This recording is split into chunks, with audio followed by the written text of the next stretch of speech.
just talking. This, by the way, is Andy Wallace. How would you explain what your role is? Potentially one of the best jobs in the world. It certainly can be. Well, I take customers for a ride, show them how it all works. Same with media, and give VIP rides. And basically, I continue my life, which is my life without having a proper job. And how many miles have you done in the Chiron? I've now done over 70,000 kilometres in the Chiron. 70,000 And I'll tell you what, it never gets old. I can imagine. So the significance of this moment for me is hard to quantify in words. We are about to go up a famous road in Abu Dhabi called Jebel Hafit. But on our way there, what I want to do is try and put into context why this car is so special. Almost sort of quantify as to why the car is so expensive from an engineering point of view. Because I think we read these stats and figures about 0 to 60 times and top speeds, all nice and good, but how that's achieved is a totally different ball game. Things like the centrifugal force. Let's start with that, because that for me is such a small detail that almost highlights everything about this car. Well, so the further you get away from the centre of the wheel, further out towards the edge of the wheel, the G increases. The forces on the wheel and the tyre increase. They also go up as a square of the speed. Nice. So at 420, which is our electronically limited top speed, the valve cap, which weighs 2.5 grams, is subjected to 3,000 times gravity, so it weighs 7.5 kilos, trying to escape from the centre line of the tyre, or the centre of the wheel. The temperature and pressure sensor weighs 44 grams, which, by the way, is a very lightweight one. I'm sure it is, yeah. And with the forces acting on that, that's 132 kilos. 132 kilos. And that's obviously, when you're going that kind of speed, it's very important that those things work. I understand from when they did the early testing that we were using a fairly standard temperature and pressure sensor that is used in most normal cars. Okay. And on Michelin's rig, we were finding that actually they were snapping loose. They were snapping loose. And coming out through the top of the tyre. So it's just little things like that, which everything about this car, it's breaking new ground in so many areas. Yeah. So of course it was modified, a new one was designed and engineered and put on the car, and we have no such problems, but it's just to go to show you the forces. Now that's at the valve. By the time you get to the tyre sidewall, we're asking the tyre sidewall to withstand 3,800 G at that point. And this is at the limited 420. It's like, but you're saying these figures as if it's just like, 3,800. Like that's like unfathomable force. It's just ridiculous. It really is, yeah. Well, and this is why, of course, when you see a car going for the world land speed record, they use solid metal discs and tyres. For this reason.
Okay, we've just hit our first few corners.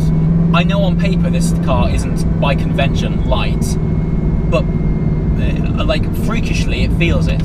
I mean, I assume you've got a very low centre of gravity in this because it feels like it's flowing, no problem at all. Yeah. Good God, the torque that's available it feels light, man. It doesn't. I think what's more important than the actual number of kilograms, Yes. get fixated on that. Yes. It is, you're right, it's centre of gravity. Yeah. And actually the centre of gravity on the Chiron is considerably lower. So in developing the engine, which is 90% or more new, Yes. we've had to obviously make the bottom end of the engine quite a lot stronger.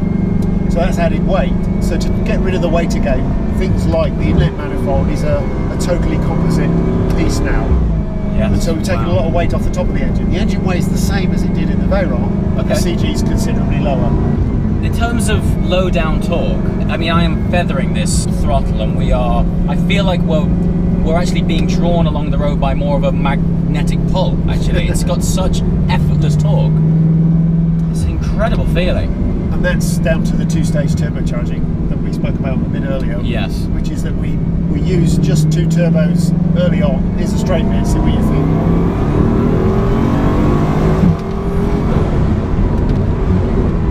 Right. It's astonishing, really. It's astonishing. Yeah, it's shouldn't be legal. What a piece of kit. But yeah, with the two-stage turbocharger, you actually force all the exhaust gases from the 16 cylinders through only 2 turbochargers in the low RPM range, and they spin up very quickly. And then you let the other 2 join the party later on. Wow. And the result is max torque from 2,000 to 6,000. The brakes are, like, again, everything about this thing, I know it shouldn't be, but everything about it's surprising. It really is.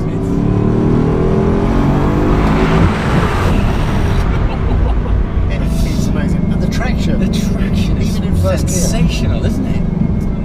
Engine, on the outset, you'd be forgiven for thinking that it's a version of the Veyron engine because it's still the 8-litre W60, but of course that's not the case at all. What measures have taken place to get this thing to do what it does? Earlier on, you were talking to me about the consumption of air and the amount of fuel it drinks. Talk me through that, because again, insane. Yeah, and those are only the extremes. So when what if you found a piece of road, or you owned your own country and made your own piece of road, and you could actually hold the throttle down for 6 minutes and 49 seconds at full speed, right, you would actually drain the 100-litre tank. But that's like a headline figure, because in fact, in normal use, you can easily clear 500 kilometres on a tank. Okay. But that 6 minutes and 49 seconds, you've still travelled a distance of 56 kilometres because of the way you're covering the ground. So it's just, all these numbers are they're problems that are not having to be solved by anybody else, because they haven't got the performance. I mean, one car that I've driven recently, this isn't something to compare at all, but this is going back to engineering again. I just came back from the launch of the Audi RS4, and I was sort of hoping that they would have put a dual clutch gearbox in it, but because a gearbox at that price point as a twin clutch couldn't cope with the torque, they opted for a more conventional 8-speed. Yeah. Now, how many pound-feet of torque has this got? 1180. 1180 over that whole 2 to 6,000 range. And you're running a twin clutch gearbox. Now, this isn't to compare. This is to highlight just the magnificence of the engineering that's involved in this thing. I mean, like, how do you go about making components that deal with that? Well, that's the thing, and I suppose it's expensive, isn't it? So if you're making a car that is going to be costing you a little bit more, you can put the engineering and the costing into it. Well, we're going to debrief in the car. Well, look at this resplendent Bentley that we've had laid on for us to drive all the way back to Dubai. We got a chats link. We got some stuff to be talking about. Thank you very much, sir. It's our wonderful driver this evening. Wow, look at that for an interior. Debrief, dude. How was that, mate?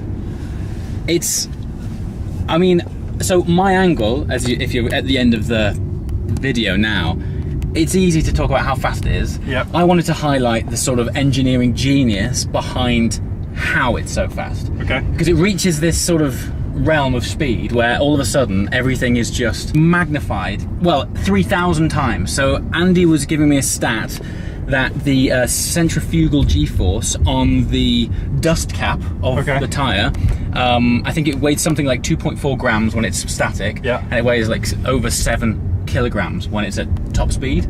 So he was saying the forces of everything are just so magnified. Yeah, well, apparently it was 3,000 times. You know, that basically, at those sort of speeds, you can apply that formula to thousands of components on the car, which simply didn't exist. Like, they have to create and invent them. So the magnificent thing about it is, yes, it's like organ-bendingly fast. Yeah. But the thing that I think I'm the most impressed with is how luxurious and refined it is doing it.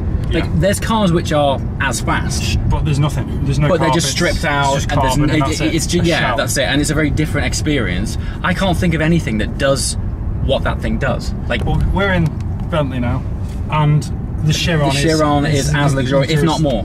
Easy. Yeah, absolutely. Which kind of says it all, really, doesn't it? It feels like you're in this, but it drives. It just like it drives like a proper supercar, but you kind of approach it like a. I actually call this thing a Hyper GT.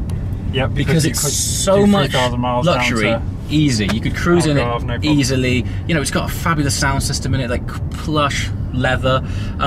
They weren't in the game to save weight. It's big. It's big. It's like it's a big car. Before, I'm tall, and I got in it, and there's plenty of room in it. The way it puts down traction, like flat in first, it just squats and goes.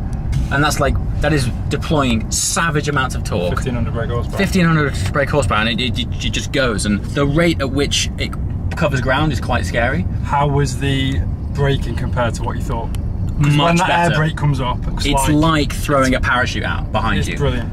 You anchor on first, and obviously the brakes take the first hit. But then when the air brake comes off, there is this like surge of a sort of depletion of energy upon this brake coming up, and it sheds off so much speed, and obviously it has to. And it looks cool. And it looks amazing. It looks brilliant. Yeah, I mean, this year has been ridiculous, but to be able to finish it with a Chiron, I hope you guys have basically appreciated the content over the last 12 months. And hopefully it comes across on the tracking shots and some of the things we've done. The road that we've done it on. Yeah, amazing. So those tracking shots is brilliant. I wish I'd filmed you actually, because you were literally hanging out in the boot of a car trying to get those shots. So thank Adam for those beautiful shots.